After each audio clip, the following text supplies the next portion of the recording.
Sir काय सांगाल, काय नेमकी घटना होती आणि काय कारवाई करण्यात आली?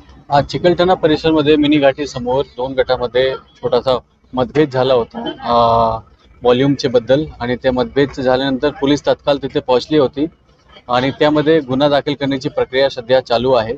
आणि मी आहे स्पॉटवर, DCP क्राईम सुद्धा स्पॉटवर आहे, आमची RCP स्पॉटवर आहे.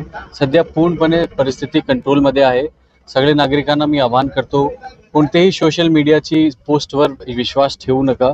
परिस्थिती सगळी कंट्रोलमध्ये आहे. आमची पोलीस फोर्सनी लगेच येऊन इथे सिच्युएशन कंट्रोलमध्ये घेतलेली आहे.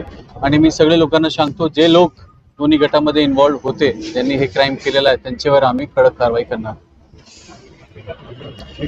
काय आवाहन करा?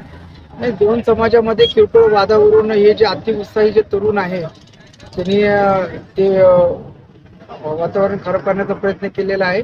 परंतु वेळेच पोलीस स्टेशनचे सर्व अधिकारी अंमलदार तसेच वेळेत मदत घेऊन आपण ते सर्व कंट्रोलमध्ये केलेलं आहे. सर्व दोन्ही समाजाच्या धर्माच्या लोकांना समजून सांगितलेलं आहे आणि पुढे शांततेचं आवाहन केलेलं आहे. आणि कोणी असं अफवांवरती विश्वास ठेवू नये आणि कायदेशीर प्रक्रिया चालू आहे की कोणाला काही तक्रार असेल तर त्यांनी पोलीस स्टेशनला येऊन त्यांची तक्रार नोंदवावी.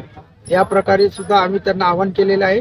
आणि कुठल्या प्रकारचं वातावरण बिघडेल असे वक्तव्य करू नयेत किंवा असे आपल्या कुठल्याही कृती करू नयेत, हे आमच्या पोलिसांतर्फे माननीय आयुक्तांतर्फे हे सर्वांचं आव्हान आहे.